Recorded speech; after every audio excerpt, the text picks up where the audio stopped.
Welcome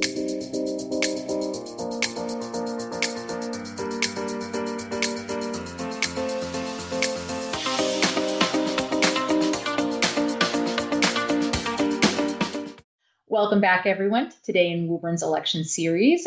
Today, we're meeting with Ward 4 City Councilor Joe Demers, who is running unopposed in November's election. Hi, Joe. Welcome in. How are we doing, Carla? Thanks for having me. So, you're running unopposed this year. Mhm. What's motivating you to continue serving on the City Council? I just love the work, the day-to-day go about of helping out constituents, dealing with issues facing our community, and kind of charting the course for Woburn's future. I've always been heavily involved in the community and wanting to give back in one way, shape, or form. And I think I've finally, after a few years on the council, I've kind of hit my stride, understanding procedure, but then how the council works, but then also kind of getting a pretty good pulse of Ward 4 as to what concerns my constituents and what they'd like to see us do moving forward. So, what might be a couple of top priorities for the upcoming term for your ward? Sure. So, I mean, basically one of the most talked about issues recently in Ward 4 has been the old Wyman School, and what we'll be doing with that. Over the course of the last year, I've had two community meetings to get feedback and hear from concerned constituents, abutters of the property, and so forth. Trying to find something where we can all come together and come up with a plan. We're working on deed preservation and historical preservation language to attach to the building should it in fact go up for sale, so that we can protect that historic architectural look of the old Wyman Castle section of the building. We're looking at other sources of funds that we might find out there. I mean, it's beginning to become difficult to find certain types of grants out there right now, and I think in the scope of what the castle renovation would require, I don't know if that's going to be a possibility. But I'm trying to look at everything and leaving no stone unturned and making sure that there's enough time to get everybody's voice involved so that we come to some sort of consensus for what's the next step there. I, I can imagine that that is a large undertaking, and I know there's lots of folks interested across the city in that, not just in Ward 4. So Mhm. we appreciate you looking for feedback and including the Sure. constituents in the process. Um, what's something that's happening in your ward that you wish or you feel more people should know about? Right. So over the last year and a half, Home Depot has purchased the movie theater site.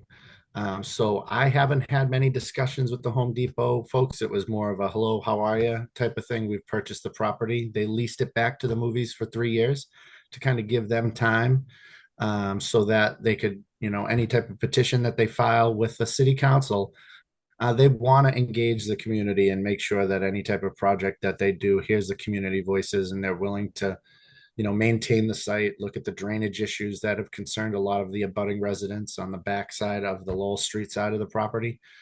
So it's a big issue. It's going to be coming down the pike shortly, I'd assume, because that 3 year lease back to the movies is going to be up. But I think it's something that we really have to get engaged about on that movie theater site. We did have the Davis properties or the Davis company that wanted to put a life sciences building in, between feedback from the residents that wasn't too favorable for the project, but also lack of electricity on site that they would need to do a science lab, kind of had them go by the wayside on that project. So they moved on. But it's something that I'm concerned about, especially when we hear things about changing housing laws in Massachusetts. And if we're not going to be protected by 40B, or if the law for 40B housing is going to change and make Woburn more vulnerable to, to no permit zoning for housing options, I think we really need to coalesce around an idea for that property so that we protect ourselves and then we get the best deal for the residents to maintain the quality of life, but also have a nice project there. No, that's a great update. Thank Mhm. you. Yeah. What's one challenge that keeps coming up in conversations with residents?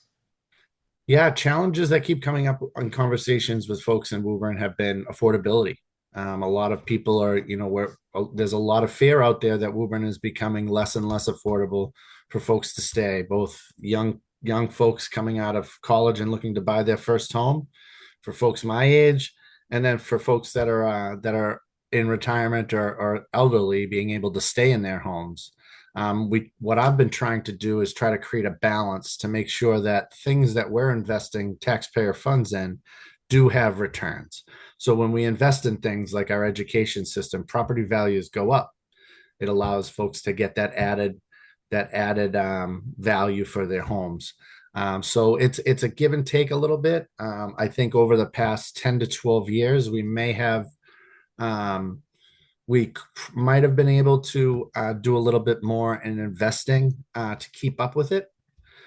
So we're kind of having these problems coming to a head now where we have to make investments, and I think that's why everybody at home is feeling the has felt it a little bit in their property taxes, and I totally understand that.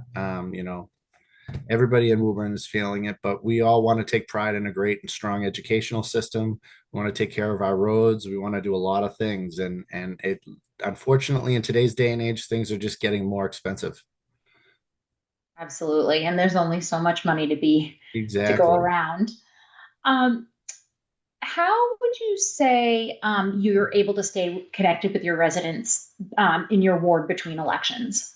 Yeah, so I think one of the things that I actually have taken from having the community meetings with the old Wyman School is that it's always great for elected officials to get out there, be accountable to their constituents, hear the feedback from them, and engage in debate or discussion that it's all about getting to a common goal or a common values system in Woburn about what you want to know about your constituents, where they want to see their ward going and their city going.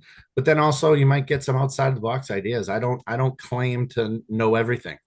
All right. I mean, some of the ideas that have come up during the community meetings for the old Wyman School has actually been eye-opening. It's some outside the box ideas.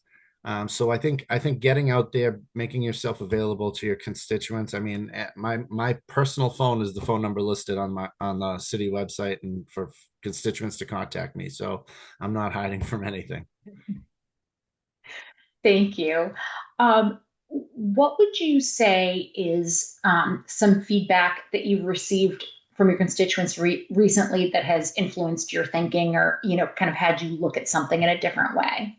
Sure. I think over the past 3 or 4 years since I've been on the city council, I've gotten a lot of questions related to more how can we more engage the public to understand the processes in terms of special permits or zoning ordinances or overlay districts. I mean, the Tachi project overlay district, there was a lot of confusion that went about, and there was a lot of misinformation going around. And I think the city council probably needs to do a better job of explaining the process and here's why we're where we're at. That way, there's a better understanding out there of why this is coming before us or why these issues are coming before us and what options we have. So everybody kind of understands what's going on, rather than it just look like a procedural meeting at the city council or something that we may assume that people know, but they might need us to kind of explain the process a little bit better. I think that's one of the biggest eye-opening things recently. And the thing that I've noticed too, and this happened when I was on the school committee, it started was it's unfortunate that there isn't more active and engaged in in-depth local media. We're really losing the local media. Like we had the Woburn Advocate for a while. We had the Woburn Patch. The Daily Times is the Daily Times. They get their stories up and all that, but there really isn't that other layer of the onion that the articles get into. So we're trying to find that kind of a bridging of the gap there to inform people. And I mean, I do my best to get out on social media, but I got to tell you, I don't like social media at all. I think for every one step forward you take, somehow you're going to go two steps back based on something that goes on or comments made or remarks or whatnot, and you almost get away from the point of the original post. It kind of verges off into something, and the point you were trying to make sometimes get lost or caught up in the shuffle. So I'm trying to find that balance, and I'm probably going to try and be more active on social media with a city councilor page the next term, just to update my constituents, let them know why I'm doing what I'm doing and what I think about certain issues. That's great. Thank you. There's been a lot of conversations, I feel like, across both city council and school committee talking about transparency and Mm-hmm. communication and better understanding. So I think it's fantastic, Right. that people are being heard and that there's some plans in place. Um, what would you say is one area where Woburn could take a bold step forward? A bold step forward. I think we do have something in the pipeline that might be a bold step. Most people may be critical of it, but other people are looking forward to it as a revitalization of our downtown. Would be the redesign of Woburn Center. I think that is a huge opportunity.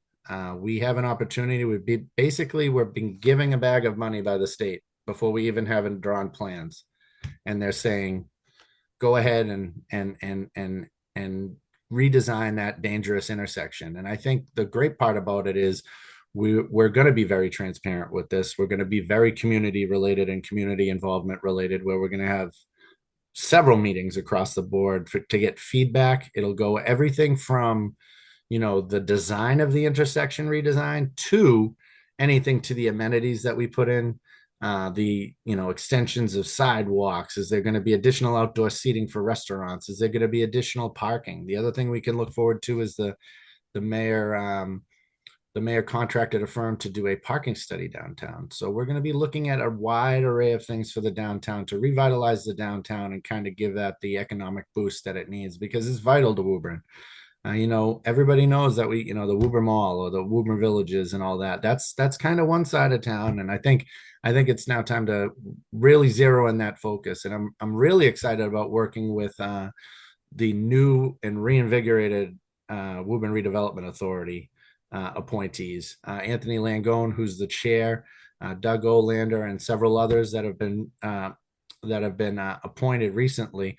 That we had a recent meetup over at the Brickyard to kind of discuss and network and discuss things that we'd like to see downtown. So I'm really, really encouraged by the vitality of that Woburn Redevelopment Authority now, and moving forward, and seeing what we can do in downtown Woburn to kind of give us an economic boost, but also a great place to walk and enjoy the downtown.